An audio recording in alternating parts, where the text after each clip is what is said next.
So students, ये PPT आप लोगों को दिख रही, किसी कोई प्रॉब्लम तो नहीं है?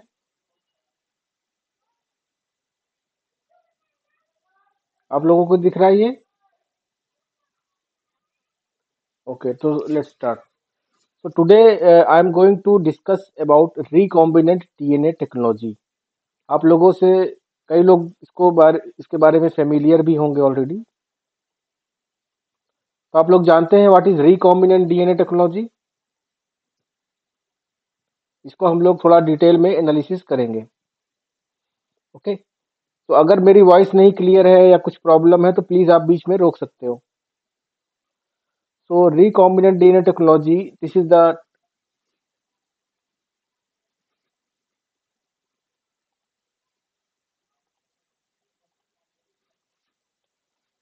we will discuss about a brief introduction of recombinant DNA technology. Discovery कैसे ये पॉसिबल हुआ, क्या है गोल इस टेक्नोलॉजी का, and what is the procedure, different enzymes which is which are which act as a tool in this technology. As a tool हम लोग use करते हैं वेक्टर्स, टेक्निक्स, डिफरेंट टेक्निक्स और देन एप्लीकेशंस. ठीक है. तो रिकॉम्बिनेंट डीएनए टेक्नोलॉजी एक बहुत बड़ा टॉपिक है. तो इसका हम कुछ कुछ टेक्निक्स, कुछ टेक्नोलॉजी और सिंपल लैंग्वेज में ये कैसे की काम करती है उसको हम लोग देखेंगे. ओके. सो हमारे जो ऑल ऑर्गेनिज्म ऑन अर्थ है, they have evolve from the common ancestor. क्यों? क्योंकि सबके अंदर आपको डीएनए मिलेगा, है ना. So all organism use DNA as their molecule of heredity. ये माना जाता है कि we have been evolve from a common ancestor, and the reason behind this कि वी हैव डीएनए. और यही डीएनए म्यूटेट करके अलग अलग इवोल्यूशन के थ्रू अलग अलग वातावरण में, इन्वायरमेंट में, इकोलॉजिकल के थ्रू अलग अलग ऑर्गेनिज्म का डेवलपमेंट हुआ है. सो केमिकल लेवल पे हम लोग देखें तो सारे ऑर्गेनिज्म सेम है. DNA is the same whether it is taken from microscopic bacterium और अ ब्लू व्हेल. आप कहीं से भी किसी का भी डीएनए ले तो केमिकल लेवल पे they are same. As a result DNA from different organism can be cut and pasted. तो डीएनए अगर सेम है, सब में न्यूक्लियोटाइड्स हैं, बेस पेयर्स हैं, जो हम लोगों ने पिछले उसमें देखा था, तो हम लोग बहुत आसानी से उसको कट कर सकते हैं. एक ऑर्गेनिज्म के डीएनए को कट करके दूसरे ऑर्गेनिज्म के साथ जोड़ सकते हैं. और इसी टाइप के डीएनए को हम लोग कहते हैं रिकॉम्बिनेंट डीएनए. मेरी आवाज क्लियर है आप लोगों को students? Can you hear me properly? बीच में आप लोग बोलते रहिए जिससे मुझे पता चले कि मेरी आवाज आ रही है. कहीं कहीं ना कहीं ये मतलब कनेक्शन वगैरह की प्रॉब्लम की वजह से छूट सकता है. ठीक है. So as a result DNA from different organism can be cut and pasted. तो हम लोग क्या कर सकते हैं, जब recombinant sorry DNA level, chemical level पे ऑर्गेनिज्म सेम है, they are made up of nucleotide, they phosphate bond, phosphodiester bonds. तो हम लोग क्या कर सकते हैं, एक ऑर्गेनिज्म के डीएनए को दूसरे ऑर्गेनिज्म के साथ मिला सकते हैं. और इससे क्या होगा, रिकॉम्बिनेंट मतलब दो कॉम्बिनेशन में डीएनए तैयार हो सकता है. सो रिकॉम्बिनेंट डीएनए टेक्नोलॉजी का अगर डिफाइन किया जाए तो it it refers to the joining together of DNA molecules from two different species that are inserted into a host organism to produce new genetic combination. और ये genetic combination it should be valuable. इसके लिए valuable science, medicine, agriculture और industry. तो recombinant DNA technology simply किसी DNA को मिलाना नहीं है, किसी टू डिफरेंट ऑर्गेनिज्म के डीएनए को मिला लिया. तो लेकिन उसके साथ साथ कुछ आउटपुट भी उसका निकलना चाहिए. So we need to produce such a this kind of genetic recombination which can be helpful for value of science, medicine, agriculture and industry. तो इस तरह से किसी डीएनए को मिला के अपने ह्यूमन काइंड के बेनिफिट के लिए यूज किया जाए, इसी टेक्निक को बोला जाता है रिकॉम्बिनेंट डीएनए टेक्नोलॉजी. ओके. तो देखें हम लोग यहाँ पे रिकॉम्बिनेंट डीएनए, ये है हमारा एक बैक्टीरिया. ठीक है. और ये है हमारा जीन ऑफ इंटरेस्ट. तो हम लोग ने क्या किया कि इस कि जीन ऑफ इंटरेस्ट को बैक्टीरिया के डीएनए के साथ मिला दिया। ठीक है, जेनेटिक लेवल पे हम लोग सेम है। एक एंजाइम लिया, उससे इसको काटा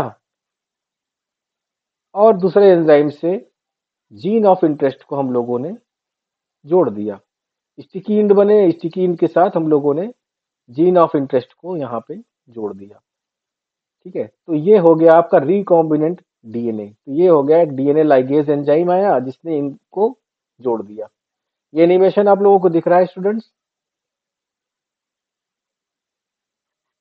ओके, तो ये है आपका रिकॉम्बिनेंट डीएनए प्लाज्मिड। तो यहाँ पे आप देख पा रहे हो कि दो डिफरेंट डिफरेंट ऑर्गेनिज्म के, एक तो हमारा बैक्टीरिया हो गया जिसे हम लोग एज ए टूल यूज कर रहे हैं, एक हमारा जीन ऑफ इंटरेस्ट हो गया। सपोज करिए ये इंसुलिन का जीन है। ठीक है, इंसुलिन हमको प्रोड्यूस करना है, तो इंसुलिन का जीन है, हमने क्या किया, इंसुलिन के जीन को प्लाज्मिड में इंसर्ट करा दिया with the help of restriction enzyme जो कि कट करने का काम करते हैं, and with the help of ligase enzyme. Ligase क्या करता है, वो जोड़ने का काम करता है एज ए ग्लू। तो यहाँ पे एक से कट कराया और दूसरे से कट जोड़ दिया, और ये हमारा तैयार हो गया रिकॉम्बिनेंट डीएनए जो कि प्रोड्यूस कर सकता है insulin. So this kind of recombinant DNA, इस टाइप के टेक्निक को हम लोग बोलते हैं रिकॉम्बिनेंट डीएनए टेक्नोलॉजी। ओके, तो कैसा कैसे हुआ ये डिस्कवर, ये थोड़ा सा हम लोग इसकी शॉर्ट एक देखते हैं। तो सबसे पहले आर्थर कॉर्नबर्ग, नहीं, डिस्कवरी ऑफ डबल हेलिक्स 1953 में। डिस्कवरी ऑफ डबल हेलिक्स हुआ था रोजलिंड फ्रैंकलिन, हम लोगों ने पिछले क्लास में डिस्कस किया था। उनके एक्सरे डिफ्रेक्शन इमेजेस की वजह से एक खोज हुई किसकी, आपकी वाटसन और क्रिक ने डीएनए के स्ट्रक्चर को खोजा।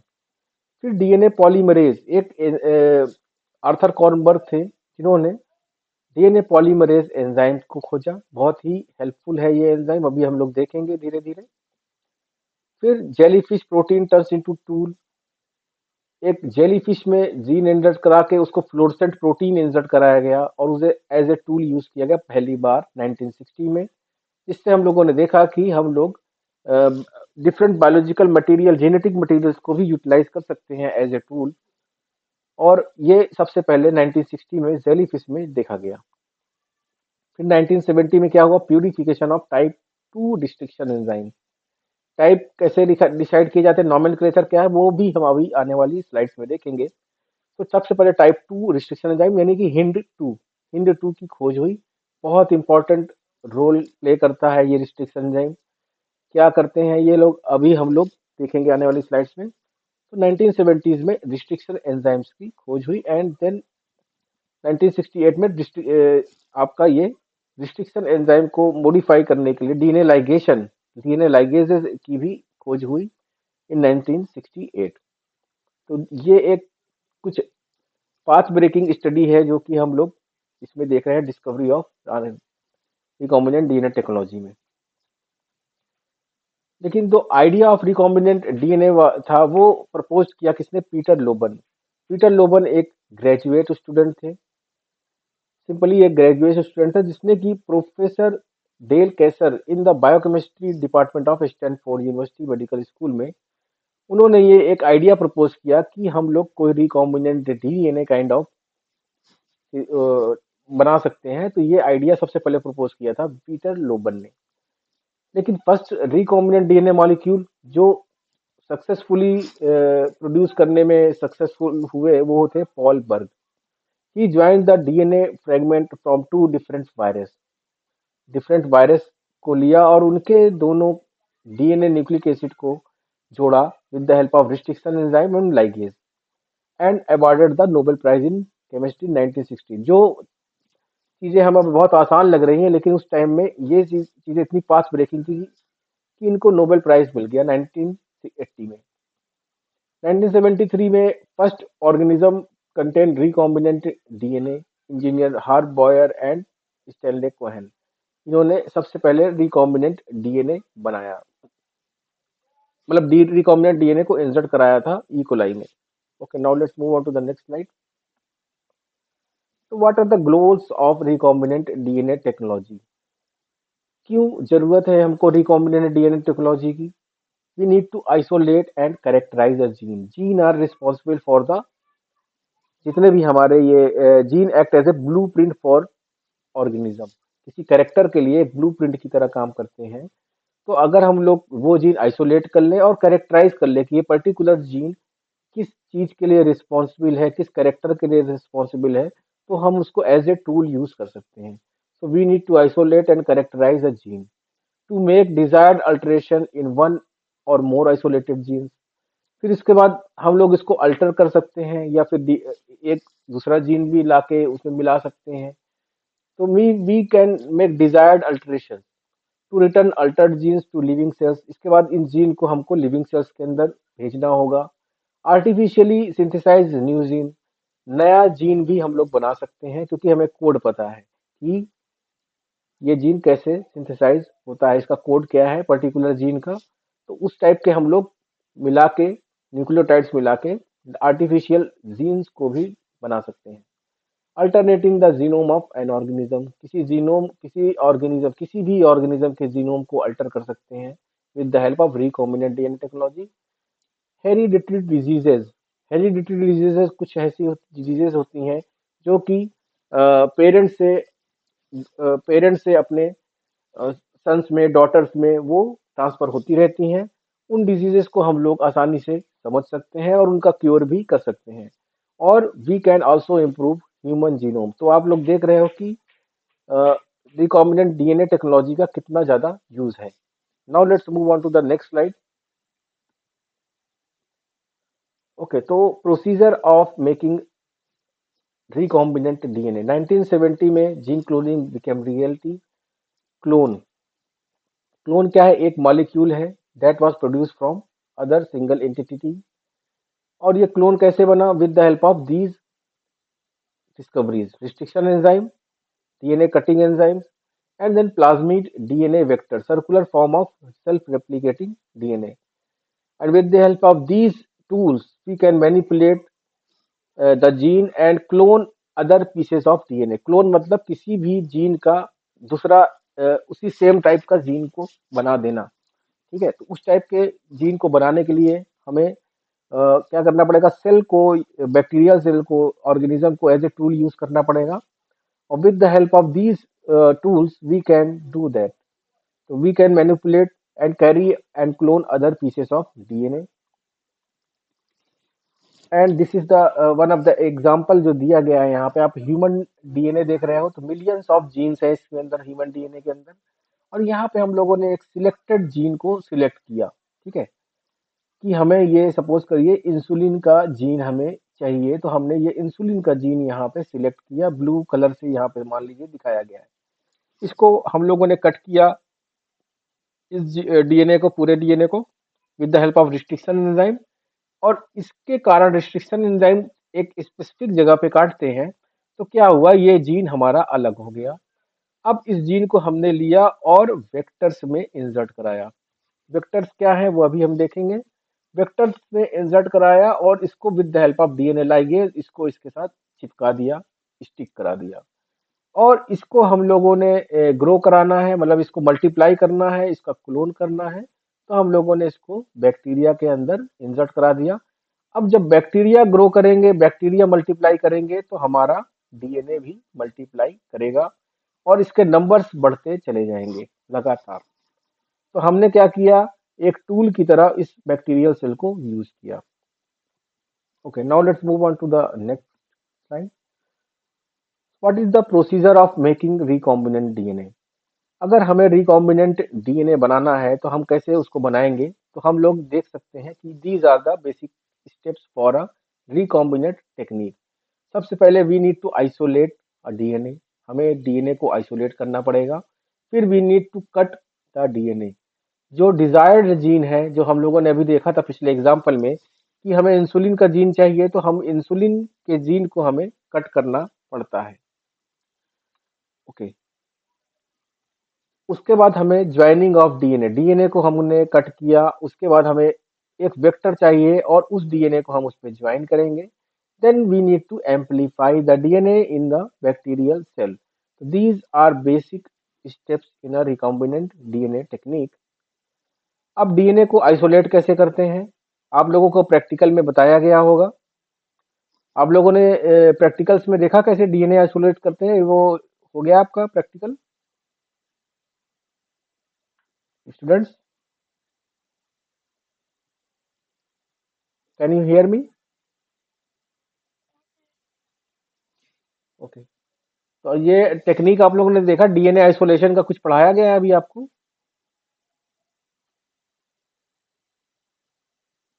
स्टूडेंट्स? मेरी आवाज आ रही है आप लोगों को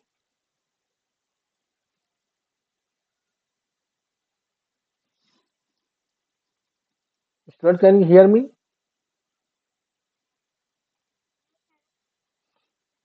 तो बताइए आप लोग कि सारे के सारे क्या हो गया, आप लोग के समझ में नहीं आ रहा है जो मैं बता रहा हूँ?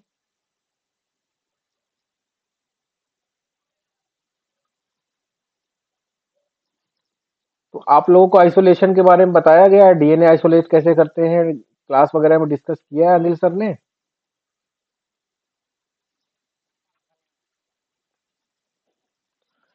ओके।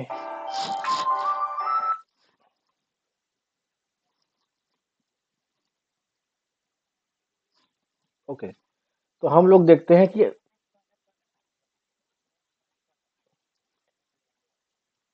नहीं नहीं, थ्योरी पढ़े थे लेकिन मतलब प्रैक्टिकल का था आप लोगों का, DNA isolation actually plasmid isolation आपको करना है, इस टाइप को प्रैक्टिकल का है आपके उसमें कोर्स में। तो वही मैं पूछना चाहता था कि आप लोगों ने कुछ फेमिलियर हो इस चीज़ से, ऑलरेडी आप लोगों ने डिस्कस मतलब कुछ जानते हैं इसके बारे में कि क्या है इसमें? ओके। ओके।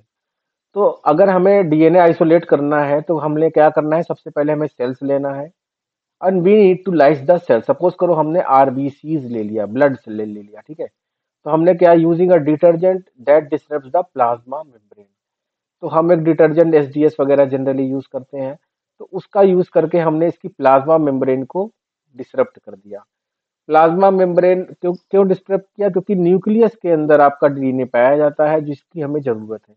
उसको लेने के लिए सबसे पहले हमें क्या करना पड़ेगा, सेल मेम्ब्रेन को ब्रेक करना पड़ेगा, और उसके लिए हमें डिटर्जेंट्स वगैरह की यूज करते हैं। इसके बाद हम लोग कुछ प्रोटीएज एंजाइम का, जो कि प्रोटीन को, और आरएनएज जो कि आरएनए को डिस्ट्रॉय कर देता है, ये सब कुछ डालते हैं। क्यों प्रोटीएज क्यों डाल रहे हैं? कुछ एंजाइम होते हैं जो कि आपके डीएनए को डिस्ट्रॉय कर सकते हैं, आरएनएज और प्रोटीएजेज होते हैं जो कि आपके डीएनए को डिस्ट्रॉय कर सकते हैं। उनको उनके एंजाइम को काम करने के लिए, रोकने के लिए हम लोग ये करते हैं जिससे हमारा डीएनए प्रोटेक्ट हो सके। इसके बाद हम उसको सुपर सेंट्रीफ्यूज वगैरह करते हैं, और फिर हमारा लास्ट में आपका प्रेसिपिटेट हो जाता है डीएनए। जो सुपर नेटेंट होता है उसको हम लोग कलेक्ट कर लेते हैं, और फिर हम लोग इथेनॉल से जब मिलाते हैं उस सुपर नेटेंट में, तो हमारा विस्कस इस टाइप से थ्रेड लाइक स्ट्रक्चर, आपका डीएनए बाहर आ जाएगा। तो जितने भी की कोई भी आप ऑर्गेनिज्म लीजिए, सब में इसी टाइप का प्रोसेस लगभग थोड़ा बहुत प्लस माइनस होता है, और उसके बाद हमारा ये डीएनए आइसोलेट हो जाता है। इसके बाद हमें ये थ्रेड लाइक स्ट्रक्चर मिल जाएगा। इसके बाद हम क्या करेंगे, एक DNA can be cut into large fragments by mechanical mechanical sharing. अगर हमें लार्ज फ्रेगमेंट्स में उसको काटना है डीएनए को, तो हम लोग सिंपली मैकेनिकली उसको शेयर कर सकते हैं। या फिर रिस्ट्रिक्शन एंजाइम्स, जिसे हम लोग बोलते हैं scissors of molecular genetics. Scissor क्यों बोलते हैं? ये एक पर्टिकुलर साइट पे ही ये काटता है, ठीक है। तो why don't restriction enzyme digest bacterial DNA, ठीक है।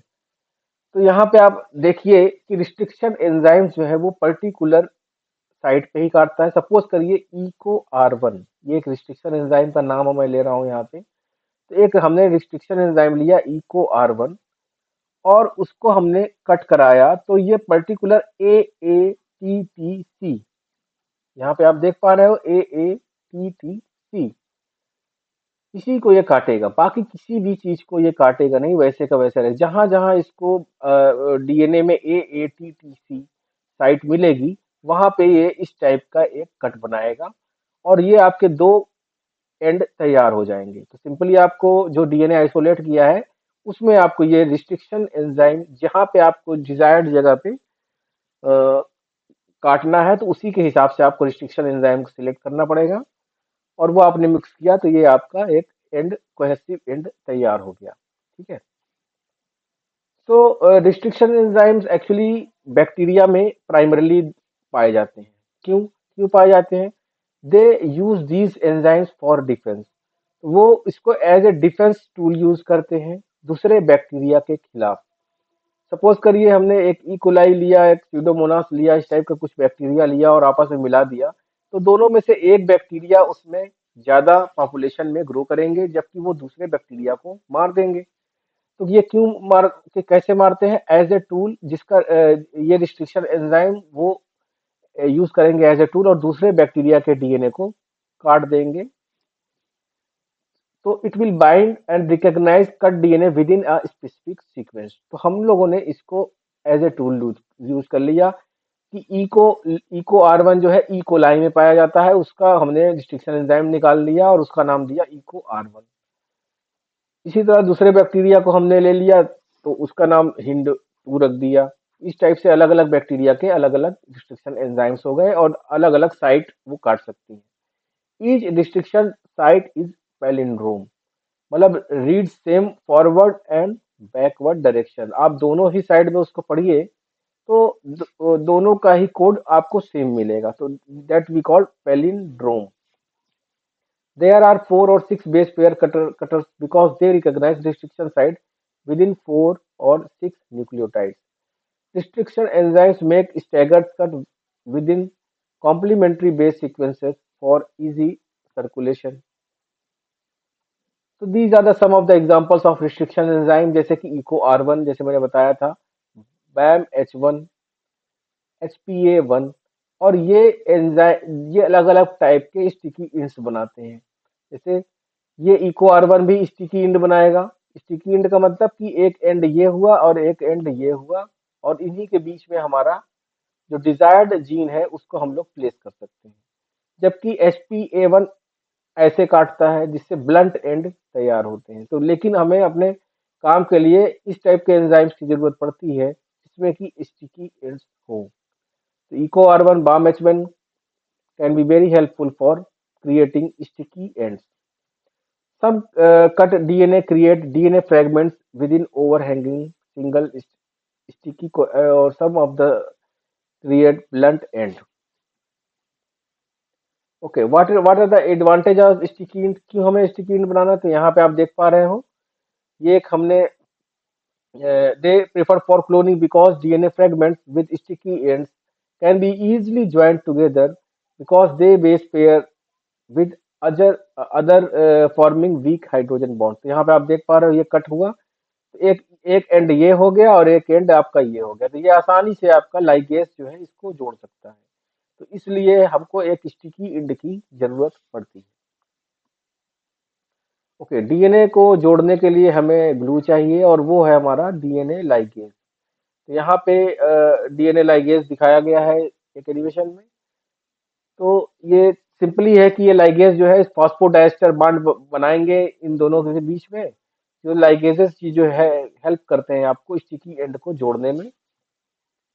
Okay, now we have to amplify. हम लोगों ने डीएनए आइसोलेट कर लिया, डीएनए को कट कर लिया और उसके बाद उसको लाइगेट्स की मदद से जोड़ भी दिया वेक्टर में। अब इस वेक्टर को हमको एम्पलीफाई करना है, इसको इसकी नंबर्स जो है हमें इंक्रीज करने हैं। So we need to transfer the recombinant DNA into bacterial host strain. हमें इसको बैक्टीरिया सेल के अंदर डालना पड़ेगा।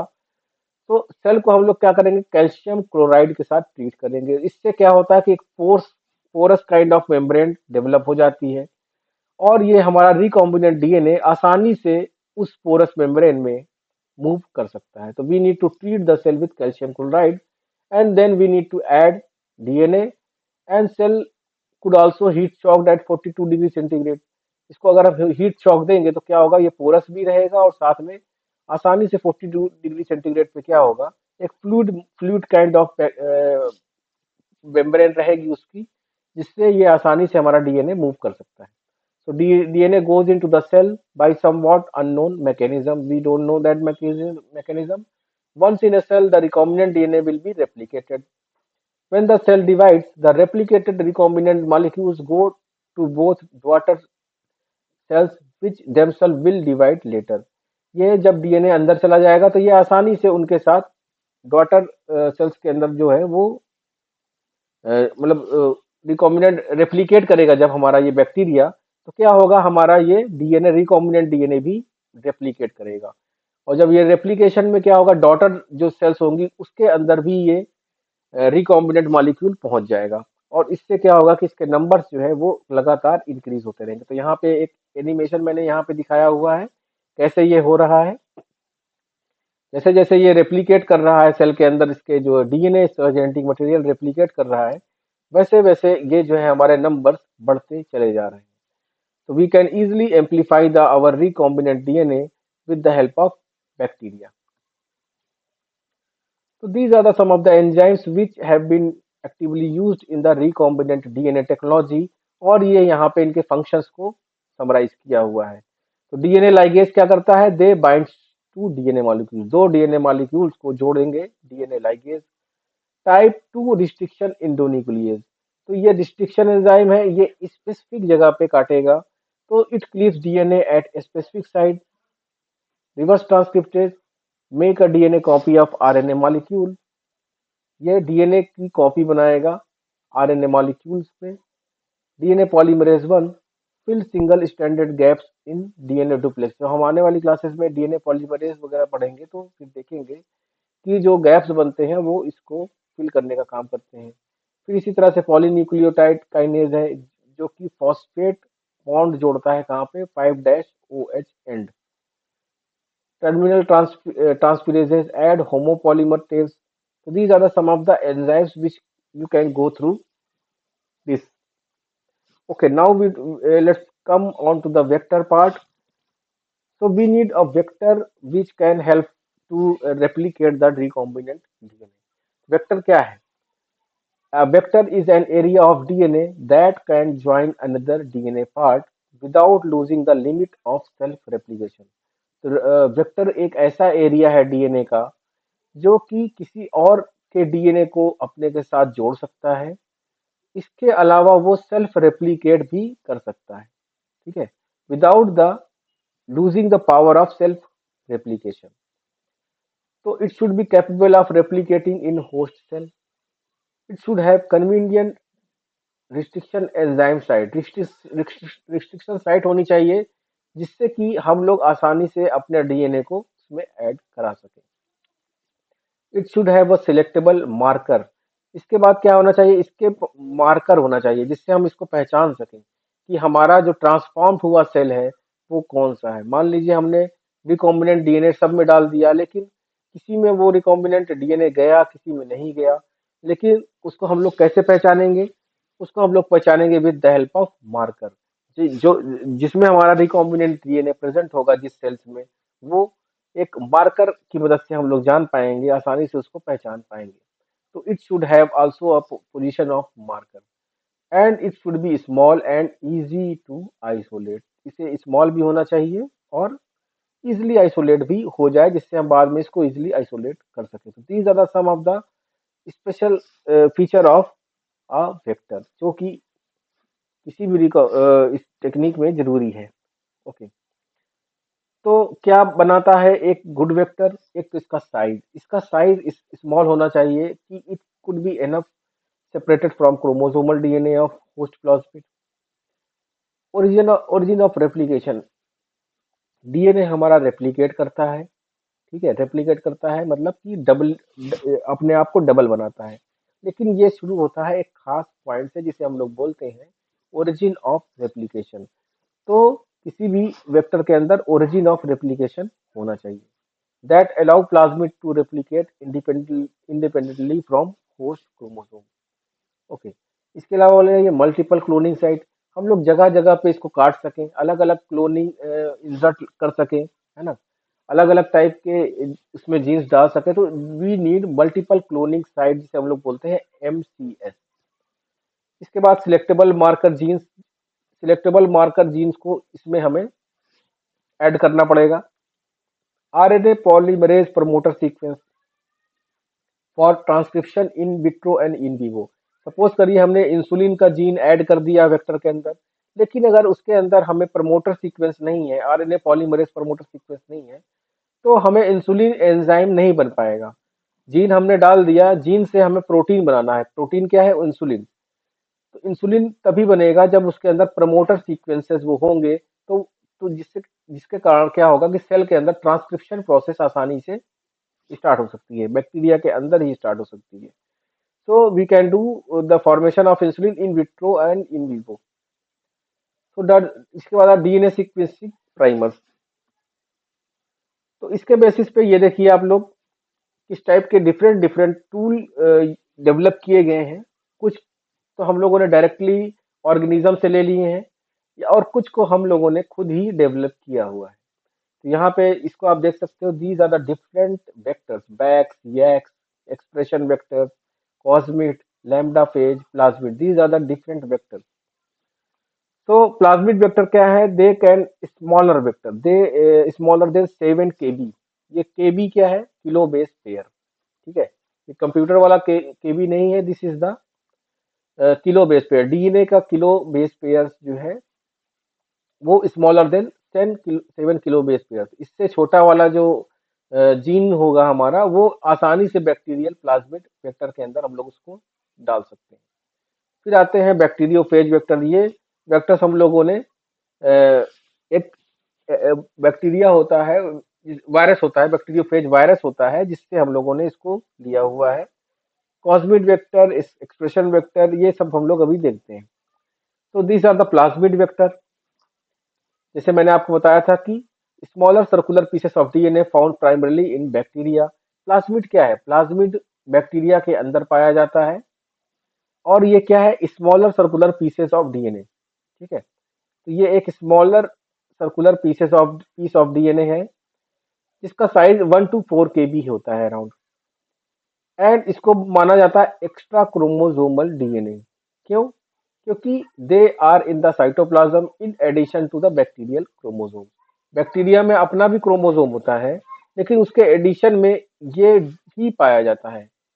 और ये क्यों पाया जाता है, क्योंकि इनको अपना जेनेटिक मटेरियल दूसरे बैक्टीरिया के अंदर ट्रांसफर करना पड़ता है। तो it act as a transfer agents, है ना, जो अपने जीन को दूसरे बैक्टीरिया में पहुंचाने के लिए वो लोग इसका यूज करते हैं, बैक्टीरिया।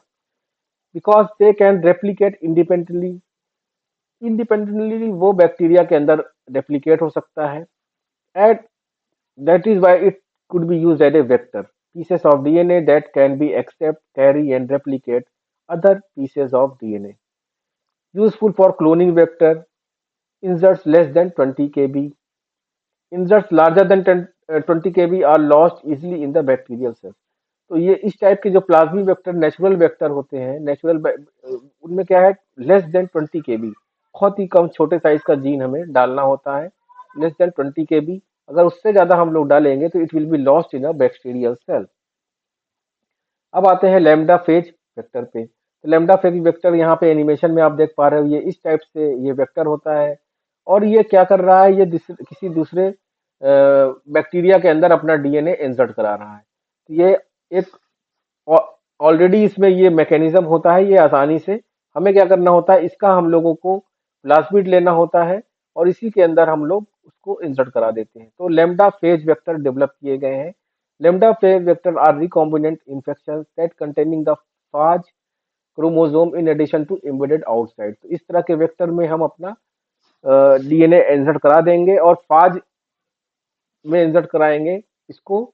ये फाज ही जो है एज ए टूल यूज होगा, और बैक्टीरिया के अंदर इस टाइप से, जहां पे आप देख पा रहे हो इस एनिमेशन में, ये फाज वेक्टर जो रिकॉम्बिनेंट वेक्टर है, वो दूसरे बैक्टीरिया के अंदर आया और अपना जेनेटिक मटेरियल इंसर्ट करा दिया।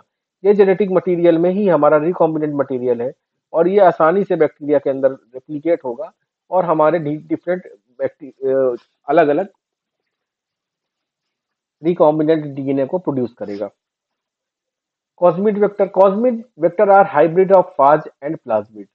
तो हम लोगों ने कुछ इस तरह से वेक्टर भी डेवलप किए हुए हैं, जो कि जिसमें फाज की भी प्रॉपर्टी हो और प्लाज्मिड की भी प्रॉपर्टी हो। So they can replicate like plasmid, but can be packaged like phage lambda. ठीक है, तो दोनों टाइप की प्रॉपर्टी इसमें पाई जाती है। Okay, now let's move on to the next. अब ये सारे कॉस्मिक वेक्टर हैं, इसका डिफरेंट डिफरेंट मतलब कितने साइज का क्लोन लार्ज डीएनए फ्रेगमेंट, तो यहाँ पे आप देखिए कि यह 25 to 45 KB, ऐसे ऐसे इसका साइज जो है, आपका जीन का साइज बढ़ता चला जा रहा है। इस टाइप का जो वेक्टर हम लोगों ने डेवलप किया है वो जीन का साइज बढ़ाने के लिए है कि हम बड़े से बड़ा जीन भी उसमें प्लेस कर सकें। और ये इजिली जो है पैकेज हो सकता है, तो आसानी से ये ट्रांसडक्शन प्रोसेस में प्रोसेस कर सकता है। And this what are the advantage, high transformation efficiency, इसके कारण क्या हुआ कि इसकी ट्रांसफॉर्मेशन इफिशियंसी बढ़ गई, और which can carry larger gene size. फिर आते हैं एक्सप्रेशन वेक्टर। एक्सप्रेशन वेक्टर क्या है? They are the vector they can carry host signal that facilitate the transcription and translation of an inserted gene. तो हमें जीन को एक्सप्रेस भी करना है, जीन को इंसर्ट इंसर्ट भी कराना है, साथ में हम चाहते हैं कि वो जीन एक्सप्रेस भी करे, वो अपने आप को बनाए भी, उससे एक प्रोटीन का भी निर्माण हो। तो इस तरह से अगर हमको प्रोटीन भी बनाना है तो इस टाइप के हमें एक्सप्रेशन वेक्टर का यूज करेंगे। क्यों? क्योंकि उसके अंदर ऐसे कोड होंगे जो कि उसको आसानी से ट्रांसक्रिप्शन एंड ट्रांसलेशन होस्ट के अंदर करवा सकते हैं। तो they are very useful for expressing eukaryotic gene in bacteria. जो यूकैरियोटिक जीन है उसके में हम लोगों ने प्रमोटर कोडॉन्स लगा दिए हैं, और इस टाइप से उन उन जीन्स को हम लोग बैक्टीरिया के अंदर आसानी से एक्सप्रेस करा सकते हैं। Expression reaction are associated with the actual expression of the gene into messenger RNA and protein in the target organism। तो इस टाइप से यहाँ पे आप देख पा रहे हो कि इसका साइज जो है बढ़ता चला जा रहा है, 5249 बेस पेयर। फिर bacterial artificial chromosome BAC vector, they are the bacterial plasmid derived from the F plasmid. ठीक है, तो अब यहाँ पे देखिए 300 KB ऑफ डीएनए, मतलब यहाँ 300 तक भी हम इस जीन को आसानी से इसमें इंसर्ट करा सकते हैं। तो यहाँ पे जीन का साइज बढ़ता जा रहा है। फिर आता है ईस्ट आर्टिफिशियल, यहाँ पे देखिए 1000 KB, ये हमने ईस्ट से लिया हुआ है, तो ईस्ट वेक्टर्स है, उसके जीनोम को हम लोग मॉडिफाई कर सकते हैं। 1000 KB ऑफ डीएनए, तो it they are useful for cloning of eukaryotic genes because it also contain the introns. यहाँ पे इस टेबल में मैंने इन सब का एक कंपैरिजन दिया हुआ है, ये पावर पॉइंट में अवेलेबल करा दूंगा आपको, तो आप लोग आसानी से इसको पढ़ पाओगे। ये कंपैरेटिव है डिफरेंट डिफरेंट वेक्टर्स का, और डिफरेंट डिफरेंट उसके एप्लीकेशन, उसके साइज, और साथ में उसकी लिमिटेशन। ठीक है, ये समरी आप लोगों को दे दूंगा। Okay, now let's move on to the gene transfer method. There are different gene transfer methods. मतलब हम लोगों ने अब क्या किया, वेक्टर में वेक्टर को तैयार कर लिया है, अब इस वेक्टर को हमको डालना है किसी बैक्टीरिया के अंदर। वो कैसे करेंगे? तो ये डिफरेंट डिफरेंट मेथडोलॉजी है, इसको हम लोग कैटेगराइज कर सकते हैं दो में, डायरेक्ट मेथड और इनडायरेक्ट मेथड। डायरेक्ट मेथड में हम लोग क्या करते हैं, डायरेक्टली अलग अलग टेक्निक, जैसे इलेक्ट्रोपोर्टेशन, है ना, हमने इलेक्ट्रिक करंट दिया, जिससे कारण क्या हुआ, उसमें पोर्स बन गए मेम्ब्रेन के अंदर। माइक्रो इंजेक्शन, हमने एक निडिल लिया, माइक्रो इंजेक्ट कर दिया, या फिर गन लिया बम्बार्ड में, तो डायरेक्टली हम लोग क्या कर रहे हैं, इंसर्ट करा रहे हैं जीन को। तो इसको हम लोग बोलते हैं डायरेक्ट मेथड। जबकि इनडायरेक्ट में क्या कर रहे हैं, किसी के थ्रू करा रहे हैं, वायरस या बैक्टीरिया मीडिएटेड ट्रांसफॉर्मेशन करा रहे हैं। तो हम लोगों ने अभी तक पिछली जो भी डिस्कस किया था वो वायरस बैक्टीरिया मीडिएटेड ट्रांसफॉर्मेशन था, लेकिन हम लोग इसको भी यूज कर सकते हैं, इस तरह के डायरेक्ट मेथड्स को भी यूज कर सकते हैं।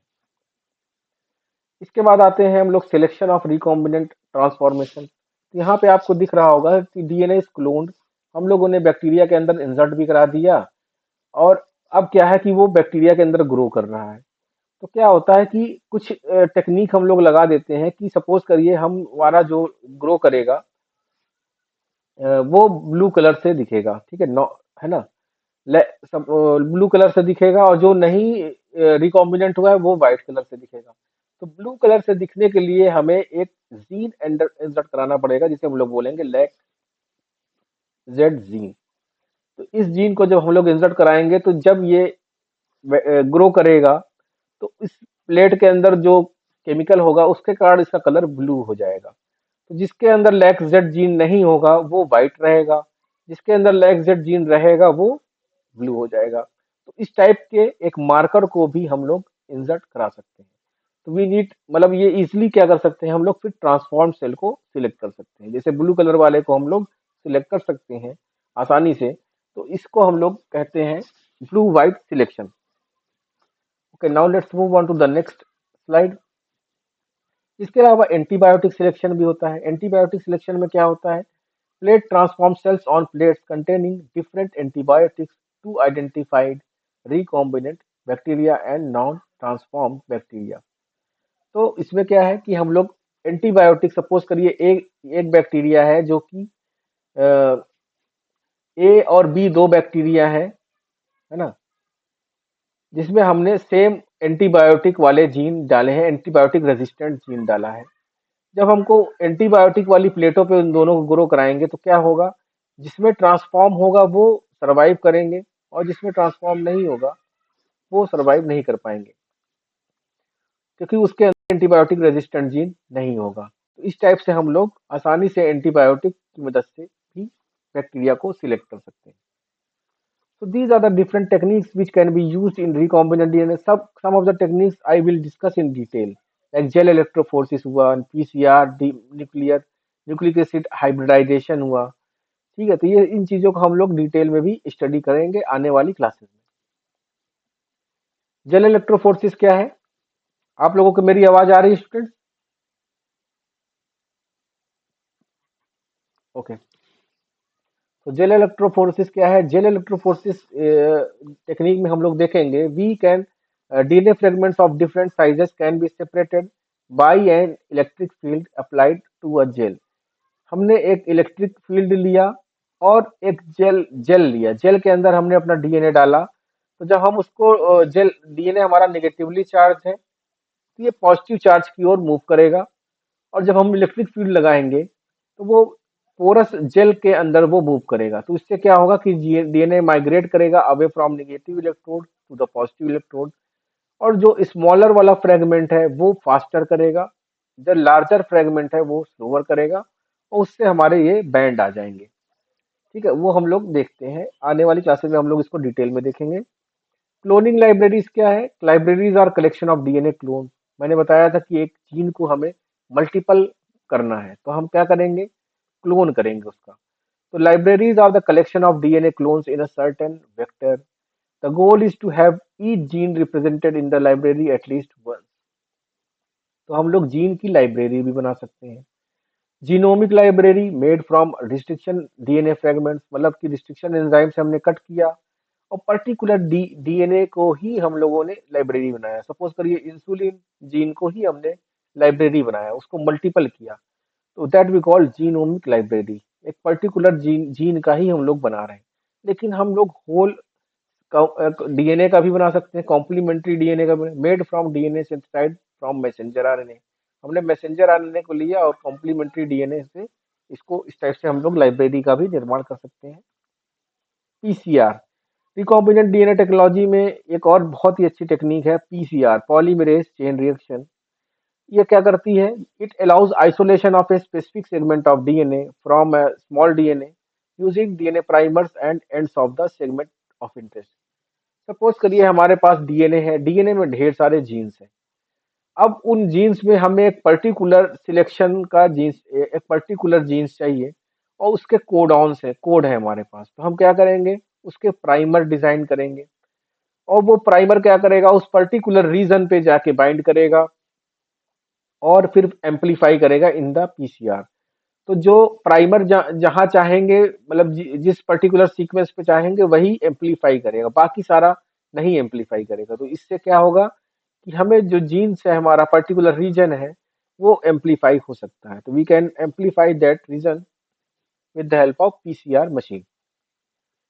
रिस्ट्रिक्शन एंजाइम मैपिंग, हमें किसी जीनोम को जानना है कि कौन सा जीन कहाँ पे स्थित है। क्रोमोसोम है, क्रोमोसोम पे डिफरेंट डिफरेंट जीन्स लगे हुए होंगे, लेकिन कौन सा जीन कहाँ पे है, तो उसके लिए हमें जानने के लिए, उसकी साइट का जानने के लिए हमें रिस्ट्रिक्शन एंजाइम की मदद लेनी पड़ती है।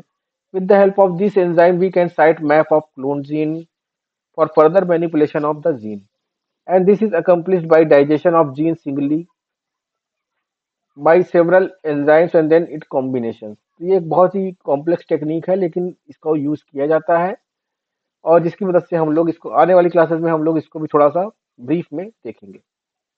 Nucleic acid hybridization, A southern allows the detection of gene of interest by probing DNA fragment। तो ब्लॉटिंग टेक्निक डेवलप की गई है, जिससे हम लोग डीएनए फ्रेगमेंट्स को जान सकते हैं, जीन ऑफ इंटरेस्ट को देख सकते हैं। तो सदर्न ब्लॉटिंग में क्या होता है, डीएनए फ्रेगमेंट को देखते हैं। नॉर्दर्न ब्लॉटिंग में क्या होता है, आरएनए के ऊपर काम करती है, ये आरएनए के ऊपर एनालिसिस करती है। वेस्टर्न ब्लॉटिंग में हम लोग प्रोटीन को देखते हैं। So these are the different techniques and you should remember these names: southern blot, northern blot, western blot। और ये किसके लिए यूज होती है। DNA micro arrays, modern biotechnology जो टेक्निक्स है उसमें ये बहुत बड़ा इंपॉर्टेंट रोल प्ले कर रही है टेक्निक। इसमें क्या है, vast majority of protein encoding quality on to micro array chip. एक चिप के अंदर ही आपको पता चल जाएगा कि हमारा जीन ऑफ इंटरेस्ट है कि नहीं है। तो इसमें क्या होता है, सिलिकॉन चिप के अंदर ही डीएनए हमने लगा दिया। ये डिफरेंट डिफरेंट सिलिकॉन चिप्स है। ये एक चिप है, पूरा सिंगल चिप है, और यहाँ पे जो स्पॉट्स हैं वहां पे हमारा पर्टिकुलर अलग अलग सीक्वेंस का डीएनए लगा हुआ है। अगर सपोज करिए हमें ऐसा डिजीज वाला कोई इसमें डाल दिया हमने, तो वो अगर जिसके साथ बाइंड करेगा तो सिग्नल देगा, जब बाइंड नहीं करेगा तो कोई सिग्नल नहीं आएगा। तो इस टाइप की चिप्स भी डेवलप की गई हैं, जिससे हम काफी कम टाइम में ढेर सारे सैंपल्स की एनालिसिस कर सकते हैं।